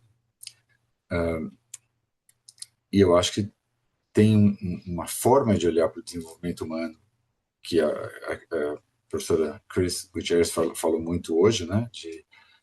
De valorizar a relação, de valorizar a interdependência, de valorizar a co-construção, né? De valorizar infraestruturas não só de prédios e computadores e fios, cabos, tal, mas de pessoas e pessoas fazendo coisas juntas, né? Só que eu acho que essas ideias muitas vezes são, por serem mais complexas e sofisticadas e abstratas, muitas vezes elas são recebidas pelas pessoas que fazem as decisões consequentes nos sistemas educacionais, né, os secretários de educação, os ministros de educação, são recebidas como abstrações acadêmicas, assim, que não funcionam no mundo real, né? E a pesquisa mais né, de testes e rankings e provas e tudo mais é tida como uma pesquisa que é de verdade, que são os fatos, os números e tudo mais. E quando a gente vai numa escola, né, e eu achei muito bom, a Chris trouxe coisas reais, né, fotos e casos. Quando a gente vai numa escola e vê o que está acontecendo lá com aquelas crianças, imediatamente a gente percebe que o importante lá é a relação, a interdependência, são as co-construções que são feitas entre alunos, entre professores e alunos, etc. E que a gente vê que se você falar para a criança, você tem que estudar mais, porque a prova nacional, né, estou falando aqui, o IDEB tem que aumentar na sua cidade, você tem que trabalhar mais, aquilo não significa nada, né? Então, eu acho que a ciência da aprendizagem pode nos ajudar a participar desse debate, que é um debate difícil, sobre como levar isso para quem faz as decisões, porque também se essa nossa teoria, se essas nossas ideias não estão nas escolas públicas, também o alcance disso é muito limitado, né? Essa não é uma luta nova, né? Acho que é uma luta antiga e tudo mais, mas eu acho que a ciência da aprendizagem tem novas ideias, novos métodos, novas formas de engajar, de nos engajar nesse debate, nessa luta, porque não é só sobre como você organiza um currículo, tal. Isso é como a gente, como eu falei, como você vê o que é uma criança, o que é o desenvolvimento humano, né? O que é aprender, o que é cultura, o que é transmitir cultura, né? Não é só uma transmissão mecânica, né? A cultura é muito mais que isso. Então, acho que todas essas coisas estão envolvidas nessa discussão. Então, a ciência da aprendizagem, acho que, enfim, estou falando uma ideia, mas ela traz muitos elementos para a gente engajar nesse debate público. Legal. Obrigado, Paulo. Tem uma pergunta aqui no chat que eu acho que seria legal de trazer para o painel discutir, que é a seguinte. A Amanda pergunta: entendo que ciência da aprendizagem vem destacando a aprendizagem como um processo social, relacional e baseado na participação. E a BNCC já estabelece as interações e as brincadeiras como eixos estruturantes da educação infantil. Como podemos compreender o fato de que, apesar dessa garantia curricular, a própria sociedade ainda tende a desvalorizar essas formas de aprendizagem, priorizando resultados, conteúdos e uma concepção mais escolarizada da infância? Isso nos desafia a repensar em termos de design das experiências de aprendizagem. Está aqui no chat, eu espero que ler a pergunta tenha ajudado a professora Cris também a compreender, com a ajuda do Zeca Intérprete. Alguém quer se arriscar a responder para começar? Então, a contribuição das ciências da aprendizagem, né, em termos de design, da concepção escolarizada da infância, pergunta da Amanda.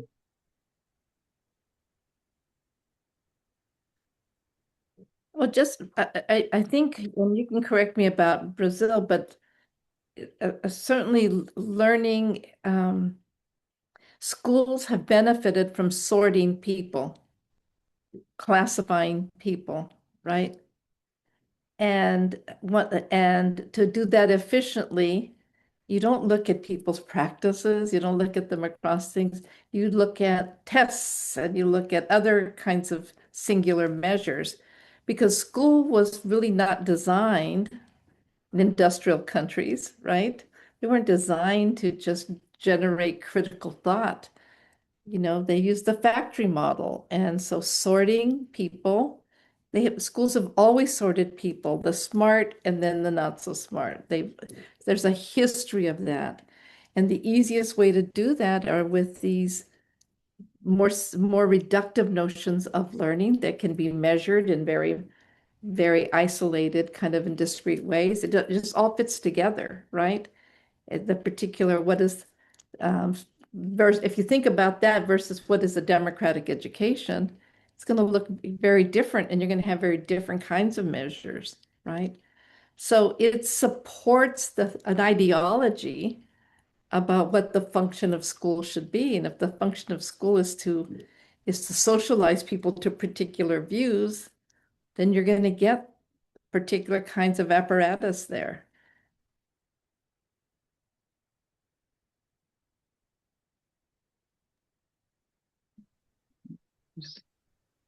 Acho que eu queria trazer um outro ponto aqui, que, assim, acho que tem um equilíbrio que muitas vezes ele é difícil na educação infantil, e aí também diferenciando a etapa de 0 a 3 e de 4 a 5 anos, né? Então, creche e de pré-escola, que, de fato, né, a BNCC preconiza a brincadeira, a aprendizagem por meio da brincadeira, das interações. Agora, como equilibrar isso também com as aprendizagens? E acho que isso passa muito por muito, como a professora trouxe aqui, a própria infraestrutura, muitas vezes, como são as escolas, com os seus espaços, espaços seguros para brincadeira, para interação, espaços para brincadeira ao ar livre. E por um outro aspecto que eu acho que também é bastante importante, que inclusive pela formação e o repertório do professor da educação infantil, né? Muitas vezes falta a esse professor um repertório de como interagir com brincadeiras. Por exemplo, a gente tem um trabalho sobre letramento matemático, que muitas vezes as professoras têm dificuldade, são brincadeiras, não é escolarizar as crianças para aprender matemática, mas a noção de número, de tamanho, de proporção, ela começa muito cedo. E ela começa também e pode ser desenvolvida e aprendida por meio de brincadeiras. Mas eu acho que, pensando no nosso contexto brasileiro, são muitos os desafios, e aí só citando, né, reforçando infraestrutura, formação de professor, o repertório, comunidade de práticas entre os próprios professores, que também pode ajudar nesse sentido, porque os nossos pais valorizam demais a escola. Agora também é como trazê-los para que as brincadeiras também são formas de aprendizagem. Legal. Sônia, eu gostaria de aproveitar a oportunidade. Tem uma pergunta interessante no chat aqui, do Jorge, que emendando a pergunta da Amanda. Acho que é uma oportunidade interessante para a gente, como a gente está num estágio, né, de trazer a ciência da aprendizagem para o Brasil como um campo de pesquisa, né? Acho que é uma pergunta interessante para a gente refletir sobre isso juntos, que é sobre pontos distintos e complementares entre a pesquisa em educação, entre aspas, convencional, que a gente está mais acostumado, né? E a pesquisa em ciências da aprendizagem. Acho que com o painel que a gente tem aqui, acho que é uma oportunidade legal para a gente trazer esses pontos assim para o debate. Os pontos distintos e complementares entre pesquisa e educação, entre aspas, convencional e ciência da aprendizagem. Gostaria muito de ouvir ideias de vocês sobre isso. Eu vou começar com algumas ideias sobre isso. Eu tenho certeza que as outras pessoas vão trazer mais elementos, mas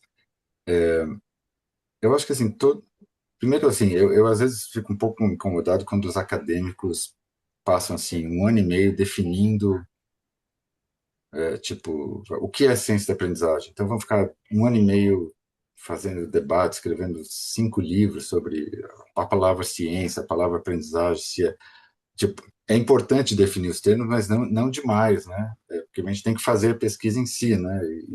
E não só. Mas eu acho que no caso da ciência da aprendizagem tem algumas coisas importantes. Primeiro, eu acho que tem uma distinção que no Brasil é particularmente importante fazer, que existe um campo que chama Ciências para a Aprendizagem, que é um campo que é muito mais assim de pessoas que são, por exemplo, neurocientistas ou cientistas do sono ou médicos, né? E que aplicam e que fazem pesquisa, por exemplo, em medicina, em ciência do sono, em umas coisas de ciência cognitiva ou neurociência e tentam aplicar isso nas salas de aula, né? Ou em contextos educacionais. Isso é muito diferente da ciência da aprendizagem, né? Só que é uma palavra só de diferença. São 2 campos importantes e válidos e tudo mais, mas são diferentes, né? Um é pessoas um pouco de fora da educação que vêm aplicar esses conhecimentos de medicina, de ciência cognitiva, neurociência na educação, e o outro que é um campo do conhecimento próprio, né, vamos dizer assim, que tem seus próprios programas de mestrado, doutorado, tal. Então é uma carreira acadêmica, né, as ciências da aprendizagem. Então acho que tem essa diferença. Eu acho que tem uma outra diferença que eu tenho certeza que as outras pessoas vão falar aqui, que é a questão dos métodos, né, da validade ecológica, de você fazer experimentos reais em escolas reais. Então tem esse foco muito grande também. Mas eu acho que uma coisa em especial que eu queria falar é que toda a comunidade acadêmica, ou todo campo do conhecimento, também são as pessoas, né? Então a gente pode aqui ficar definindo todas as diferenças, e tem diferenças importantes, mas tem também as pessoas. Então, assim, para mim, quando eu comecei a trabalhar com ciência da aprendizagem e tudo mais, o que eu gostei também foi das pessoas. Tipo, eram pessoas que falavam a mesma língua, que tinham as mesmas preocupações, tinham uma mesma filosofia e tudo. É claro, não é que todo mundo pensa igual, mas eu me sentia em casa na conferência, eu sentia que as pessoas tinham um diálogo, tinham uma... Então, às vezes tem isso também, né, que você encontra uma casa acadêmica, né, uma casa onde as pessoas falam a mesma língua, tem preocupações e aflições semelhantes e tudo mais. Tá? E eu, à medida que eu fui conhecendo também pessoas no Brasil que faziam pesquisa que eu acho que tem muita relação com ciência da aprendizagem, eu falava, tem essa casa que você pode, enfim, você pode ser parte dessa casa também. Então, é uma coisa que você sente quando você está lá, né? Quando você vai para a conferência, ou quando você está lendo os papers, você fala, isso aqui tem a ver com o que eu faço, né? Mas nem sempre é fácil você definir assim, exatamente o que é. Mas, com certeza, tem uma questão sobre um respeito pela multidisciplinaridade, né? Em ciência da aprendizagem tem cientistas da computação, tem cientistas, pessoas de educação que fizeram doutorado em educação, tem sociólogos, tem muitas pessoas, mas tem uma identidade também, né? Tem uma pluralidade de métodos também. E eu acho que principalmente tem uma aceitação e um respeito. Claro que as pessoas sempre brigam, né? Porque os acadêmicos, se não brigarem também, fica muito chato, né? Tem pessoas mais quantitativas, mais qualitativas, mais estudos de caso, mais econometria, mais learning analytics e tal, mas eu acho que tem um respeito mútuo, assim. Então, não é que Não é que é uma conferência onde você vai e a pessoa entra numa apresentação de pesquisa qualitativa e fala, isso não é pesquisa, isso é só opinião, entendeu? Tipo, isso não... tem um respeito muito grande por todos os métodos, né? E tem pessoas que vão profundamente nos estudos de caso, na pesquisa qualitativa, quantitativa. Então, acho que isso também é uma outra característica que eu acho importante. Mas vou parar por aqui para ouvir também a Raquel. Eu queria complementar de forma bem breve o que você está falando, Paulo, que eu quero deixar espaço para as outras perguntas. Acho que a Cris até respondeu uma agora sobre a questão de foco em aprendizagem em ambientes informais, porque, na verdade, você vai encontrar learning scientists que estudam crianças aprendendo com pais em casas. Você vai encontrar learning scientists estudando crianças aprendendo em museus entre espaços, não somente um, como é o trabalho da Cris, né? Essa coisa de um constituindo o outro. Então, assim, a gente, na verdade, uma das coisas bem características da Learning Science é encontrar pesquisadores olhando para a aprendizagem onde ela acontece, né? E ela acontece em todos os lugares, a todo momento. Ela acontece, inclusive, entre gerações, mesmo que aquela geração não esteja aqui, né? Ela acontece através daquilo que a gente cria, né, dos artefatos que a gente cria. Então, você vai encontrar todo tipo de aprendizagem nesse sentido. Agora, uma coisa que eu acho que definir, né, o que que é Learning Science, o que que não é Learning Science, a Learning Science realmente é uma comunidade, é um campo científico bastante eclético, com todos os tipos de metodologia, tentando olhar em diferentes planos, né, porque embora todos esses planos, o plano individual, o plano, né, do interpessoal e o plano da comunidade, eles são mutuamente constitutivos. Muitas vezes o que você vai encontrar são um foco numa análise, né? Alguns learning scientists que estão ali, embora ele preste atenção no interpessoal e na questão da comunidade cultural, histórica, às vezes ele faz um recorte para entender, analítico para entender aquele plano. E existem outros pesquisadores que não admitem olhar um plano sem olhar para os outros. Então, é uma comunidade existe bastante respeito com relação essas diferentes abordagens. Mas existem alguns compromissos que são muito centrais para os learning scientists. Por exemplo, é, você dificilmente vai encontrar um cientista da aprendizagem com uma visão, né, orientada para o déficit, né? Então, por exemplo, os learning scientists sempre naquela questão prolética, né, de imaginando o futuro, que aquelas crianças, né, o potencial delas e não limitado àquilo que você consegue medir dentro da escola. Então, por exemplo, só para citar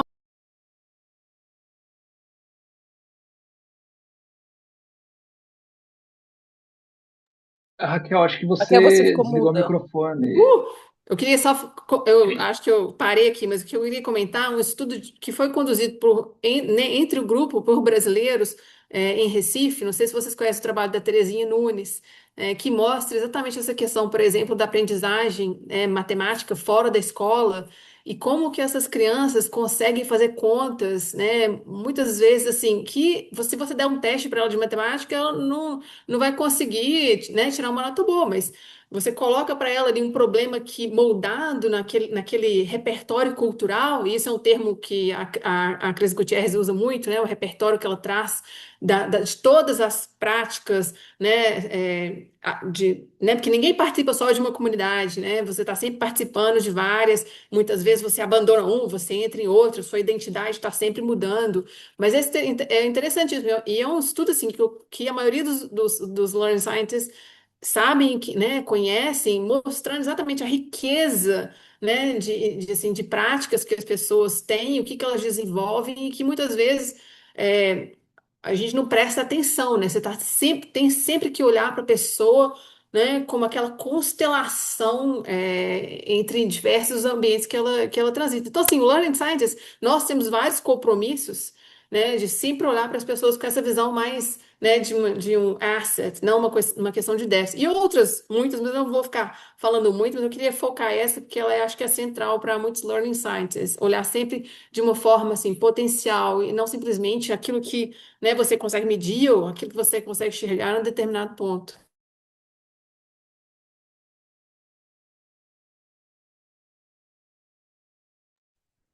Professora Cris, você gostaria de comentar sobre esse ponto também, esses pontos de distinção e de interseção com a pesquisa em educação? Sabendo que você circula em muitos ambientes de pesquisa, enfim, com epistemologias diferentes e tem muito conhecimento sobre, né, a história da pesquisa em educação também.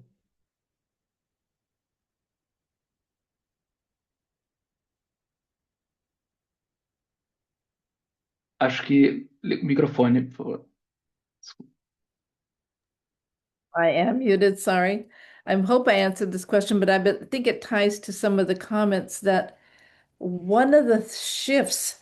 So learning sciences, you're absolutely right, and Paulo talked about this, started out just really focused on testing interventions in classrooms like mathematics, how was it learning in science? And so it was more bounded and focused on children in classrooms. That's absolutely the history of design-based research. The exciting part now is that I think that, especially with the growing number of younger learning scientists coming into the profession, that learning sciences looks quite different than it did 20 years ago, even though we're a new field.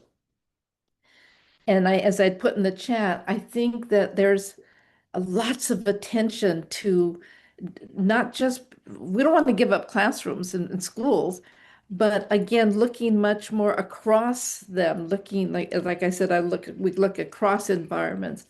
There's lots of interest. We've learned so much from the museum people in learning sciences, really interesting stuff. But we have learning sciences. So much of informal learning is intergenerational. So you have so much more work that is interested in the affordances of looking at intergenerational spaces. I want to give you an example of some very, very lovely work that's happening. I'm sure there's there too, but in the US. And it's a colleague of mine who studies how younger generations get introduced and take up cultural practices like corridos. Corrido is a musical tradition. It has a political history, etc. So that these places for youth learning cultural knowledge happens out of school, not in school.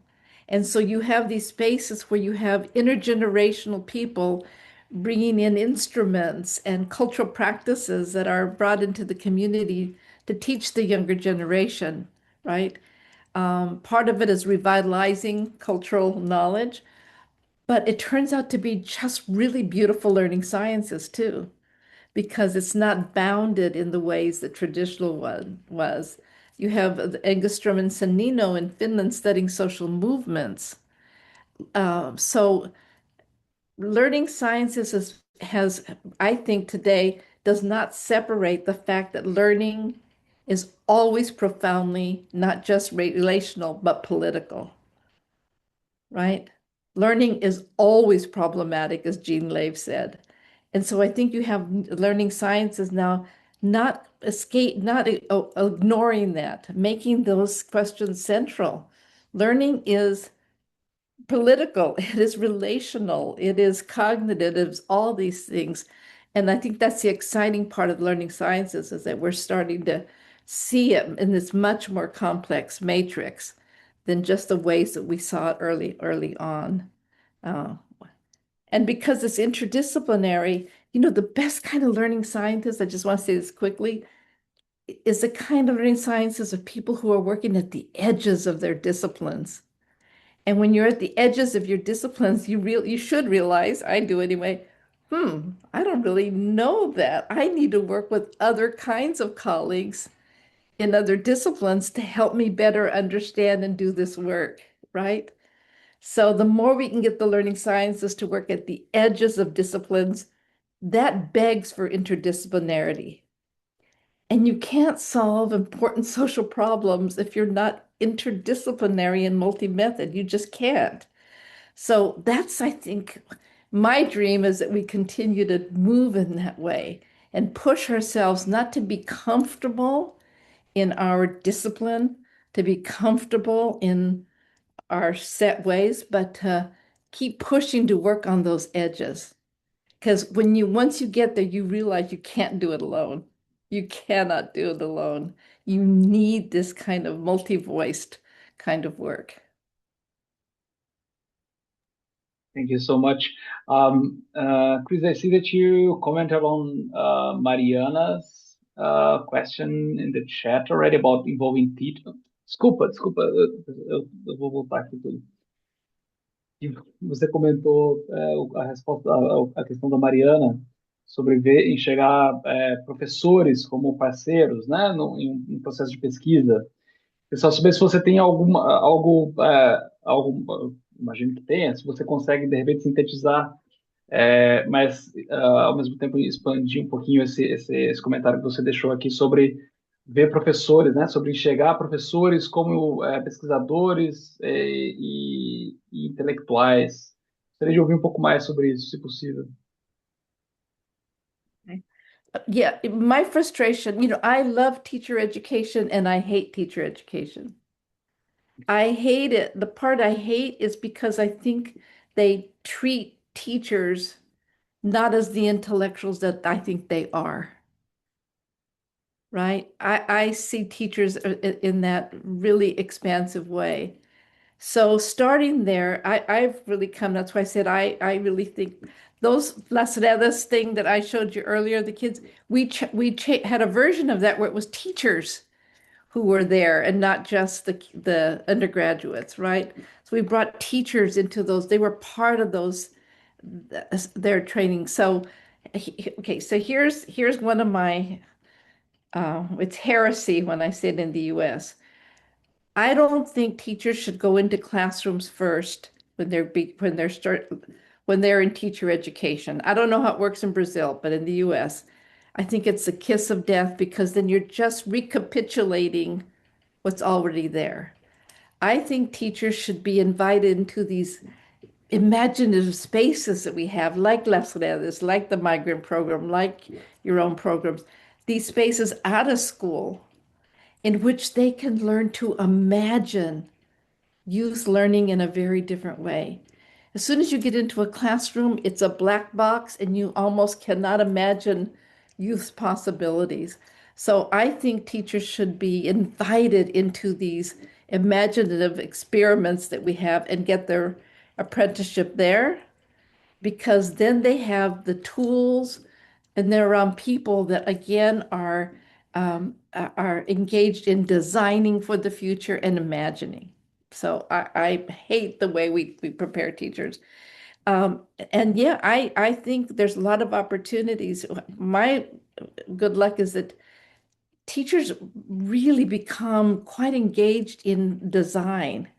And that's why I just say teachers are designers for me. When you start thinking of design, they start actively thinking about how to tinker, how to reimagine, how to revise things. And I think that's the way we should prepare teachers while giving them a whole set of theoretical tools so they can imagine something different, right? They need to know how people learn, but at the same time, they need to have the spaces to kind of imagine what that would look like in transformative ways. All the years that I've done it with teachers, I've never been disappointed. They are amazingly brilliant, creative, and really equal partners in the research. They have so much to give, so much insight to bring in. Okay, thank you very much. I think unfortunately we're coming to an end. We have just a few minutes before we close the session. Just want to ask if you all have any final thoughts, sort of 1 minute nuggets of ideas to think in the next few days or weeks. I just want to ask, I hope what I said made sense to you, that it gave you food for thought, and we're not just crazy ideas of a crazy old lady. De jeito algum. Muito obrigado, professora. Paulo, Raquel, Sônia, algum comentário para a gente encerrar? Tá bom, só agradecer a professora Cris e a participação de todo mundo. Foi incrível, muito bom. Eu queria, de novo, agradecer a equipe que organizou esse evento, essa escola. Obrigado, Renato, Cássio e todo mundo mais. Raquel, Sônia e thank you, Chris, por estar aqui, por aceitar o nosso convite. E eu acho que, assim, tem muitas perguntas no chat e tem muitas perguntas que a gente não vai conseguir responder, mas acho que é um bom sinal de que a gente está cheio de questões, né? Questões são muitas vezes mais importantes que as respostas. A gente vai, claro, gravar essas perguntas, colocar num documento, talvez, que a gente possa depois olhar de novo, reexaminar e responder. Mas eu acho que só queria terminar dizendo assim que a ideia desse projeto com a Fundação Itaú é, de fato, assim, construir um novo campo do conhecimento em educação no Brasil. Criar programas de mestrado, criar programas de doutorado, trazer a conferência de Ciências da Aprendizagem para o Brasil. A gente gostaria que isso acontecesse nos próximos 2 ou 3 anos. Criar publicações, livros, submeter, e principalmente um primeiro passo para isso é, como vocês sabem, a mentoria para a submissão de artigos para a conferência. Então, a gente obviamente não vai poder fazer a mentoria para todas as pessoas, mas mesmo se a gente não conseguir, a gente vai tentar o melhor possível para ajudar ou para orientar vocês nas submissões para a conferência que acontece. A submissão deve ser no final de outubro, alguma coisa assim. A conferência, como vocês sabem, é em junho, em Mumbai, na Índia. Mas a gente quer muito ter uma presença brasileira importante nessa conferência. Então, eu sei que pode parecer uma coisa distante, né, mandar um paper para uma conferência internacional, mas a gente já teve, por exemplo, na conferência desse ano, professores de escola de Fundamental 2 do Rio de Janeiro, que não são acadêmicos, professores que mandaram papers com apoio de muitas pessoas que estão aqui e apresentaram papers nessa conferência internacional. A gente teve várias pessoas que fizeram isso pela primeira vez e conseguiram ser aceitos e tudo mais. Então, não fiquem assim com medo de escrever ou achando que é muito cedo, porque eu acho que vocês têm muitas ideias para colocar nessas publicações e muitas vezes só aprendendo o formato e como escrever e tal, e a gente espera poder ajudar o máximo possível nisso. Tem muita gente que consegue ser aceita de primeira. E acho que quanto mais gente aceita, mais a gente cria um momento, né, uma massa crítica para criar programas, criar novos eventos e também convencer a Fundação a continuar fazendo esse trabalho, né? Então, acho que é um momento importante também, por tudo aquilo que eu falei no começo, né? A gente tem disputas políticas, né, de visões para a educação e tudo mais, e muitas vezes novas visões, novas coisas começam assim com aqui 50 pessoas, entendeu? E daí dessas 50 vai para 100, para 500, para 1.000. Pode ser que daqui a 5 anos a gente tenha um mestrado, um doutorado em ciência da aprendizagem, e as coisas vão crescendo assim, né? Ideias boas, eu acho que tem esse potencial. E a gente gostaria de ter vocês nessa jornada perigosa, ambiciosa, mas eu acho que muito necessária. Então, é isso. Obrigado de novo. Legal, Paulo, obrigado. Muito obrigado, professora Cris, Paulo, Sônia, Raquel. Raquel, você quer um minutinho para... Se não deu seu recado final. Desculpa, não, prazer estar aqui, com certeza. É sempre bom falar sobre Learning Science para brasileiros. Embora meu trabalho hoje seja muito focado nos Estados Unidos, é sempre bom poder contribuir né, com a educação brasileira. É sempre um prazer, né, estar no mesmo espaço que o professor Gutierrez, Paulo, e assim, agradeço a Fundação Itaú, ao TC, todos eles por criar esse ambiente e torço para que a a conferência realmente esteja no Brasil pela primeira vez. Né? A gente precisa disso, ia ser muito bom. Obrigada. Legal. Obrigado, professora. Obrigado a todos e todas que participaram. Quem está inscrita, não se esqueça de acessar pela plataforma. Semana que vem a gente tem um baita encontro, mais uma vez. Deixa eu ver aqui. Bastante apropriado aqui a discussão que a gente teve no final, né? O que se pesquisa em Ciências da Aprendizagem. A gente vai ter a professora Sharon Ainsworth, e aí um painel mediado pela doutora Deborah Fields, com a Gayatri Jayatirtha e Hilary Swanson. Então, vai ser uma baita oportunidade para a gente discutir como elaborar um projeto, como começar. Acho que estava na frente. Como começar um projeto de pesquisa em ciências da aprendizagem, né? Então, vejo todas e todos vocês no dia 27, então, na quinta que vem, às 19 às 21. Muito obrigado mais uma vez e um abração a todos e a todas. E só uma dúvida, a presença lá tá dando como ausência, lá tá um X vermelho. Como é que faz? Você entrou? Vou te responder pelo WhatsApp, tá, Cláudia? Tá. Mas basicamente tem que entrar pelo link do Zoom da plataforma. Se você entrar pelo link do Zoom, sem ser pela plataforma, você não vai ter a presença contada mesmo. Não, eu entrei pelo link do Zoom certo e printei tudo que vocês fizeram aqui. Aí Tá eu bom. queria minha presença lá, tá bom? Tá bom, beleza. Obrigada, Obrigado, querido. gente. Valeu. Boa noite para todos. Obrigado. Até mais.